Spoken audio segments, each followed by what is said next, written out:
She was on my TV screen as Kayla Brady. Many years later, I had the good fortune to meet her in Charleston, my hometown. Later, when I moved to Los Angeles, Mary Beth was extremely kind.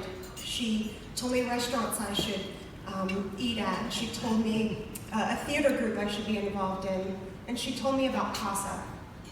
And she didn't just tell me about CASA. I remember very clearly we were on set of a show that we worked on together, and she couldn't stop talking about her role, how important it was, how many more volunteers they needed, and how I should volunteer. And again, she didn't just talk about it, she had a brochure, like in her purse. Here is this successful actress, mom, wife, entrepreneur, blogger, but she still found time to give back in this extremely important way.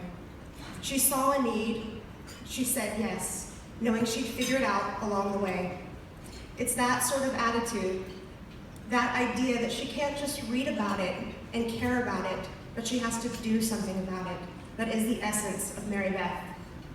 I was inspired, and I'm sure you'll understand in just a few minutes, there's no saying no to Mary Beth.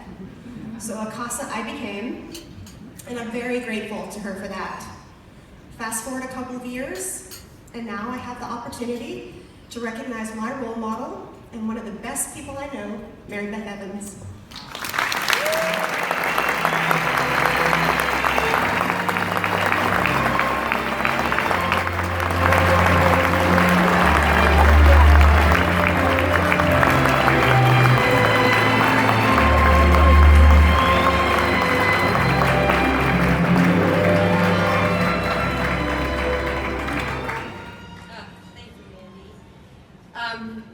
Thank you for this incredible honor, and thank all of you for being here tonight and your support of CASA and the children throughout Los Angeles County.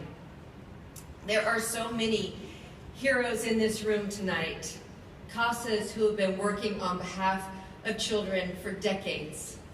My contribution pales in comparison, but I know that this is way bigger than me. And if I can help and spread the word in any way, I'm 100% in. Several years ago, like many of you, I read heartbreaking stories about children living with families or foster care who were abused or neglected, and sometimes death had occurred. And then it broke my heart, but I was inspired to try to find a way to help. And then I read about CASA in the LA Times, and it was a life changer. In the years since, I have learned more than I ever imagined about the legal system and the foster system. I've witnessed very sad situations and children living in them. And I've met people working day in and day out to improve the living conditions of these vulnerable kids. I've met some amazing, fabulous kids too. Children who too many people have written off as bad kids. And I realized that as a CASA, I could really make a difference. To be the eyes and ears for the judge, so they would have a better understanding of the child before them, and not just someone they read about on a sheet of paper. With my first CASA child, despite the difficulty we had at first, I was able to get to know him very well. And because of that, I could contribute valuable knowledge and make recommendations based on that time we spent with him and the people in his life. He was a challenge, and it took me many visits before he would even look me in the eye. But I kept going back and wiggling my way under his skin and earning his trust.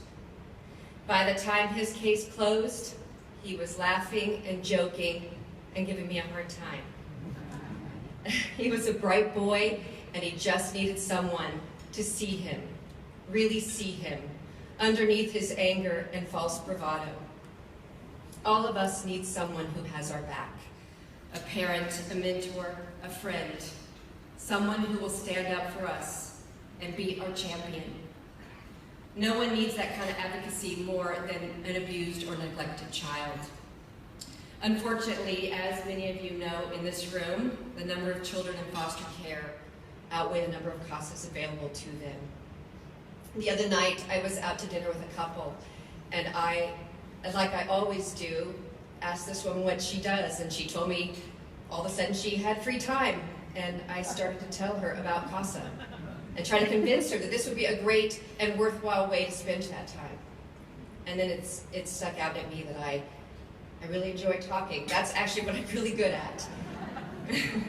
Especially something that I am passionate about, like CASA.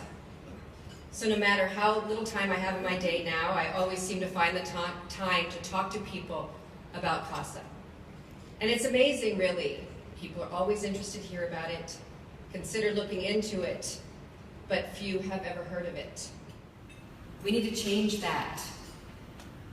Because it's not just about what we're doing here tonight, or what we do throughout the year to invest in CASA. It's about the social change this investment creates. Now, I know I'm preaching to the choir in this room. Many of you have been involved in CASA longer than I have, for sure. But sometimes we forget the simple multiplier effect we can have if one person tells one person, and so on and so on. So share your passion about these kids, and it will be infectious. By spreading the word, we can continue to build this army of advocates to work our way to one day when every child has someone in their corner. Thank you again, CASA, for this amazing honor. I am humble and grateful, and I look forward to more work as a CASA.